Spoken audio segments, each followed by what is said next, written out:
আমরা গরিব মানুষ রে ভাই, ইলিশ মাছও খাবার পাই না, ইলিশ মাছের লেজও ভর্তা খাবার পাই না, তাই জন্য কি আর ভর্তা খাবো না, আমরা খাবো আজকে টাকি মাছ বা গড়াই মাছের ভর্তা।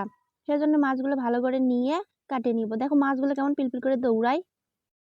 দেখো গরিব মানুষ হয়েছে জন্য না হয় ইলিশ মাছ খাইতে পারি না, তাই বলে কি অন্য মাছ খাওয়া বাদ দেবো? আজকে ইলিশ মাছের মতো করে টাকি মাছের ভর্তাই আমরা খাবো। দেখো মাছগুলো সুন্দর করে কেটে নিলাম, পরিষ্কার করে কেটে কেটে টুকরো টুকরো করে নিলাম।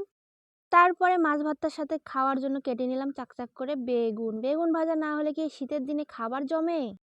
তারপরে দেখো দুটো পেঁয়াজ কেটে নিনু, পেঁয়াজ দেওয়া লাগবে কিন্তু অবশ্যই, ভর্তার পেঁয়াজ ছাড়া কি আর ভর্তা হবে রে?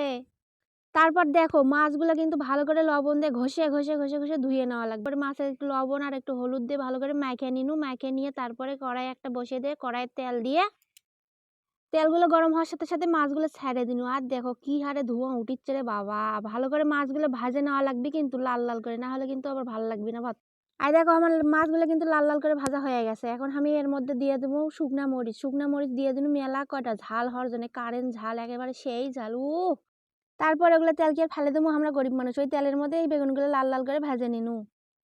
তারপর এই দেখো একটা থাল নিয়েছি, থালের মধ্যে পেঁয়াজগুলো নিনু, তার মধ্যে মরিচগুলো নিনু, নিয়ে ডলে ডলে মনের সুখে ডলে ডলে লাল লাল করে পেঁয়াজগুলো লাল লাল করে ভর্তা করে নিনু।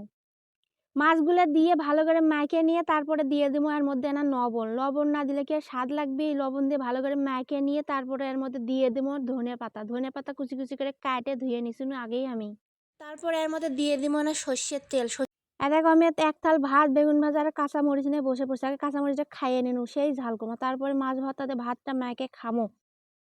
ও সেই মজা, সেই সেই। এত স্বাদ কে, এত স্বাদ কে?